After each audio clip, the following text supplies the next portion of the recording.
Hello student, today we will discuss about the rectum and anal canal. Now first we will discuss the rectum. Rectum is the part of the large gut lying between the pelvic colon and anal canal. Although large gut, it is a part of the large gut, but the three cardinal features of the large gut, that is tinea, appendices epiploicy and sacculation, is absent in the rectum. Now what is the situation? It is situated on the pelvic surface of the sacrum and coccyx. This is the bony pelvis and this is the sacrum, and lower part there is the coccyx, and in this part, this is the specimen of rectum and anal canal. This is situated within this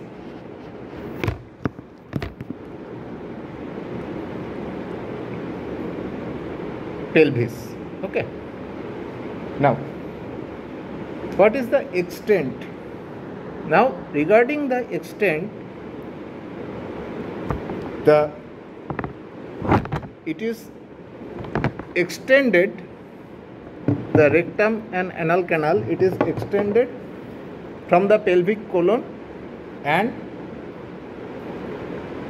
that is at the pelvic colon starts from the upper border of the third sacral vertebra, and it ends continuous with the anal canal. Actually, this is the specimen. This upper part is the rectum and lower part there is the anal canal, and beyond that there is the cutaneous part. Okay, so the rectum is starting from the pelvic colon at the upper border of the ST vertebra, and it ends continuous with the anal canal. This is the anal canal part, forming a flexure called the anorectal or perineal flexure. I am coming to the part later. The anorectal part, that is the perineal flexure, it is situated about 1.25 cm below and 2.5 cm in front of the tip of the coccyx. So this is the tip of the coccyx in this region, 1.25 cm below and 2.5 cm in front to the tip of the coccyx. Now what is the length? Length of the rectum is about 12 cm. Okay. In the upper part, it is of same caliber. In the upper part, it is of same caliber as of the pelvic colon. Okay, in this upper part. In the lower part, it is dilated, called the ampulla, and it is surrounded by a fascial sheath called the Waldeyer sheath, which is free from the wall of the rectum to allow the dilatation of the rectum. Now there is the curvature. What are the curvature? We can classify the curvature into three parts. Number one, concavity forward. First, if we determine anterior posteriorly, if we set this viscera within this pelvis, it will take the shape of the pelvic cavity. Okay. If you see the pelvic cavity, within the pelvic cavity, first there is the concavity in the upper part to adapt the concavity of the sacrum. Here there is the concavity of the sacrum. So to adapt the concavity of the sacrum, there is in anterior posterior aspect, there is in the upper part the concave upper part to accommodate within the concavity of the sacrum and coccyx, and later there is convexity of the perineal flexure. In lower part there is the skin. In this lower part there is the skin. So in the lower part there is convexity forward at a level 1.25 cm below 1.25 centimeter below and 2.5 centimeter in front of the tip of the coccyx. Okay, this is the anterior posterior curvature. Now coming to the lateral curvature. In the lateral curvature, there is first convexity to the right. In this viscera, this is the right side. Okay, so first convexity to the right, next convexity to the left, and third convexity of the right at the tip of the coccyx. Okay, so three convexity. First convexity towards the right, second convexity toward the left, and third convexity toward the right at the level of the tip of the coccyx. These are due to the short anterior and posterior longitudinal muscle bands which represents the tinea.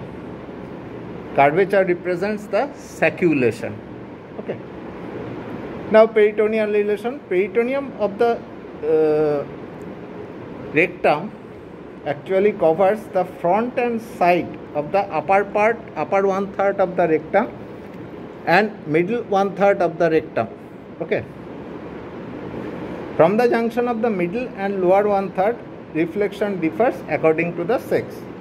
In the male, it is reflected to the upper part of the posterior surface of the bladder, forming the rectovesical pouch.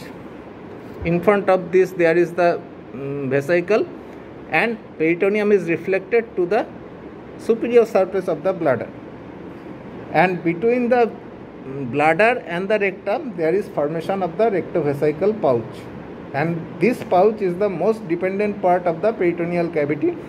Its depth from the anus is about 7.5 centimeter. Okay. Now in female, peritoneum is reflected onto the upper part of the posterior wall of the vagina. In cases of female, there is presence of the vagina in front of it, and peritoneum is reflected to the upper part of the posterior wall of the vagina, forming the rectovaginal pouch or pouch of Douglas. And this pouch is the most dependent part of the peritoneal cavity, and its depth in the anus is about 5 centimeter. In fetal life, it descends up to the perineal body, but the latter fuses to form the rectovaginal septum. Now, what are the structure at the interior of the rectum? In the interior of the rectum, we can get the horizontal and transverse fold. These are known as the Houston valve. These are 3 or 4 in number, consist of 2 types. One type composed of duplication of mucous membrane with circular and some longitudinal muscle coat. Here you can see valves. Okay, these are the valves, and is marked by the exterior of the rectum by indentation. Here there is indentation not so much prominent in the outer aspect. Situation, and these are the one type, and other type of valve is devoid of longitudinal muscle coat and external indentation. Okay. What are the situation of the valves? Upper fold lies near the commencement, and it may be left or right wall. The upper one, here some valve is prominent. These are the valve. Upper part is situated near the commencement. It may be on the left or right wall. Okay. Middle fold lies just above the ampulla. These are the dilatation of the ampulla, and it is the largest and most constant. It lies on anterior and right wall. Sometimes the fold may encircle the rectum. And the circular muscle within the fold is known as the Nelaton sphincter. The lowest fold lies in the left wall. Here the fold are not so much prominent. so we cannot show you the fold properly. Lowest one lies on the left wall 2.5 centimeter below the middle fold and is constant. Fourth fold may be present on the left wall and it lies about 2.5 centimeter above the middle fold. These folds are permanent and main function of the fold is to hold the faces. The middle fold consists of two parts. One have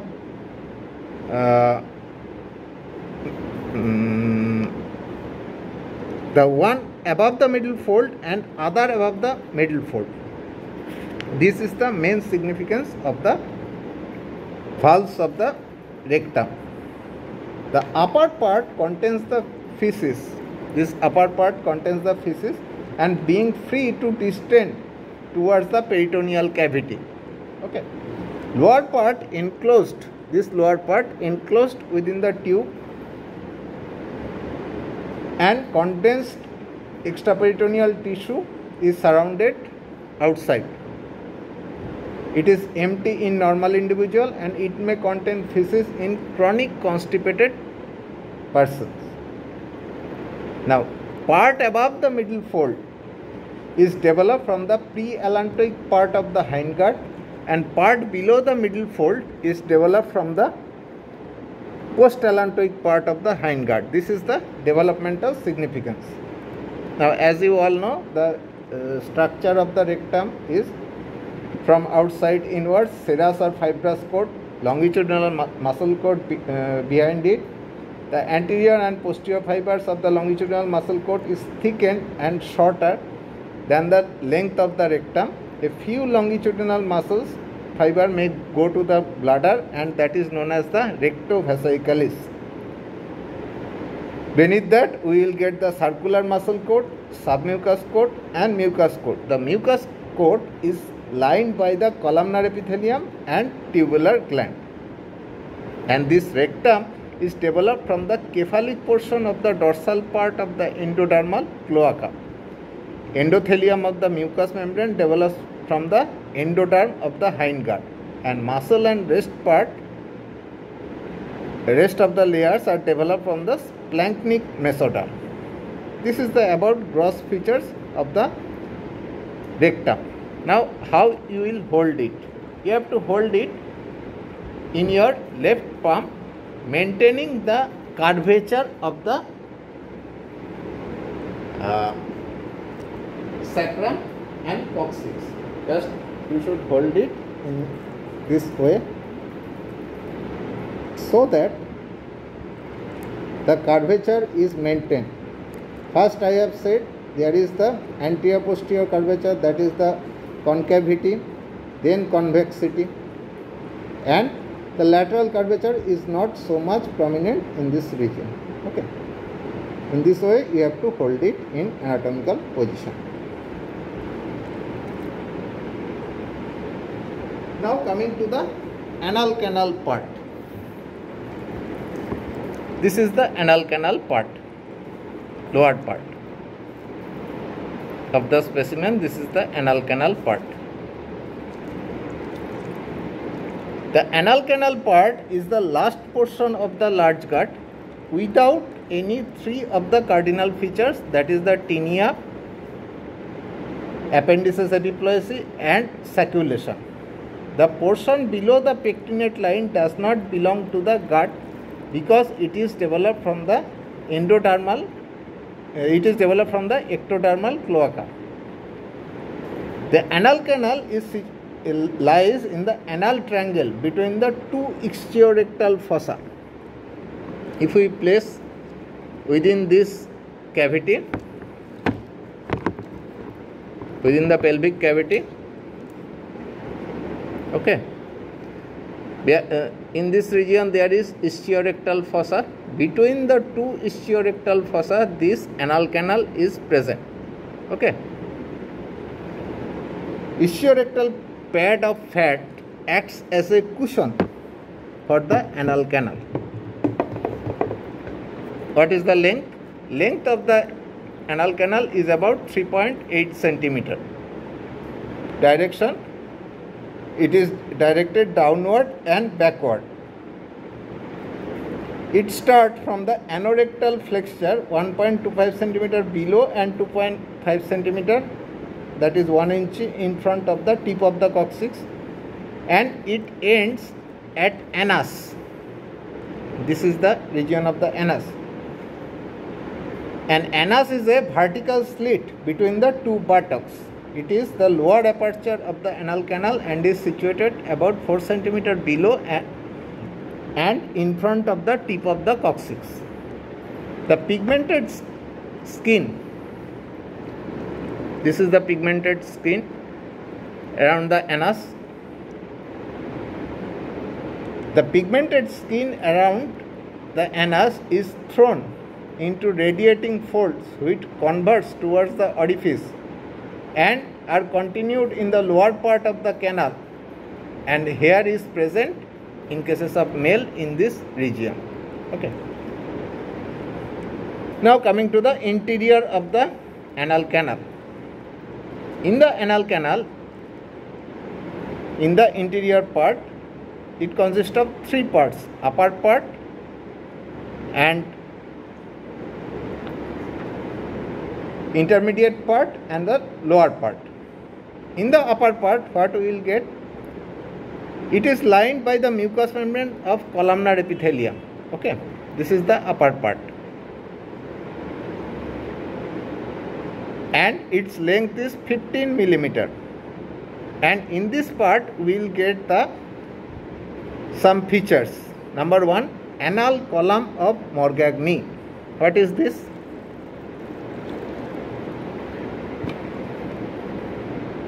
This is the anal column of the Morgagni. Okay, this part. These are longitudinal folds of mucous membrane. Can you see? This is the longitudinal fold of the mucous membrane containing within it submucous coat and muscularis mucosae. This vertical fold. Okay.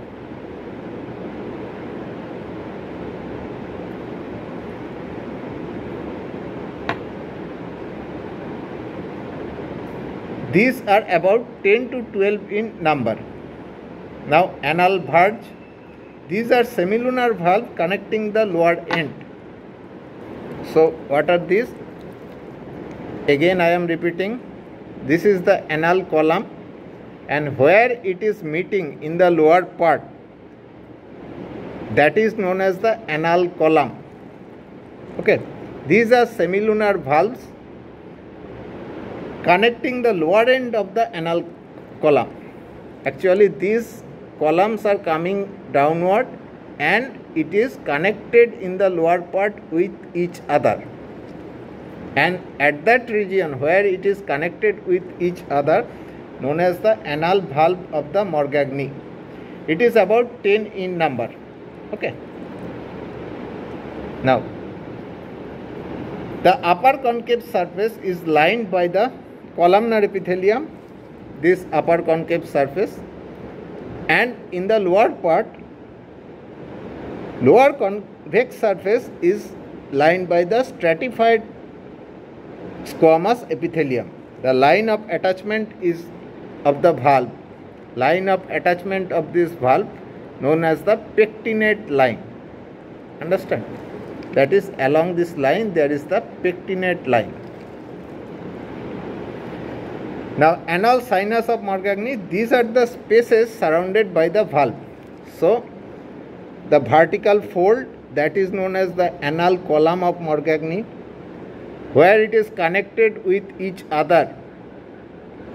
Along that side is known as the anal valve of Morgagni. First one is the anal column of Morgagni, where it is connected, that is the anal valve of Morgagni, and the spaces bounded by the anal valves at side are known as the anal sinuses. Okay. On the two sides there are the anal columns, and there is a gap below it, that is known as the anal valves of Morgagni. Now coming to the intermediate part. In the intermediate part, in this area is about 15 centimeter long and called the area pecten. In this area, this is the intermediate area, that is known as the area pecten, and it is lined by the mucous membrane with stratified squamous epithelium. Above it is pectinate line, which is wavy.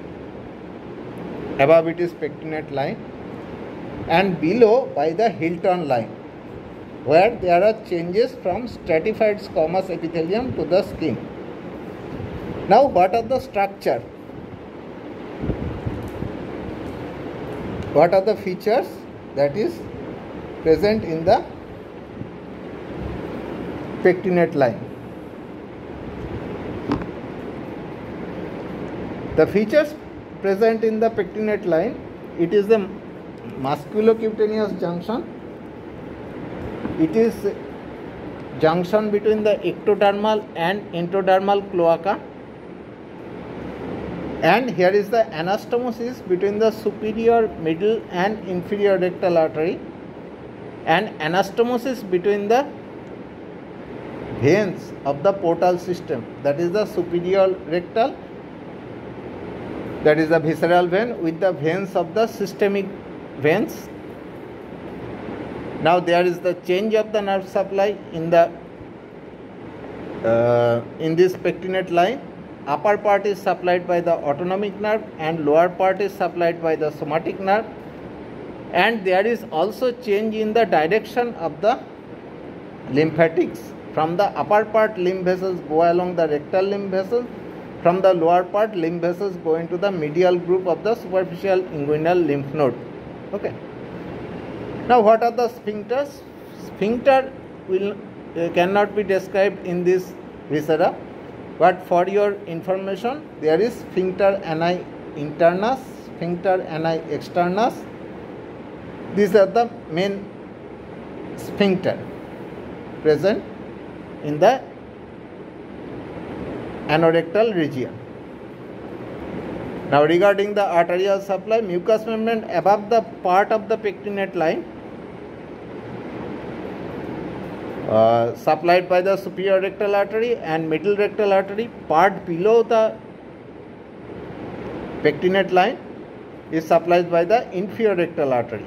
Above the pectinate line, by the muscle layer is supplied by the middle rectal artery. Below the pectinate line, muscle layer is supplied by the inferior rectal artery. And regarding nerve supply, part above the pectinate line is nerve supply as per transverse colon, and below the pectinate line it is supplied by the pudendal nerve. These are all about the general features. So what we are getting in the rectum and anal canal? First, there is presence of the valves, and in the anal canal we are getting the three features.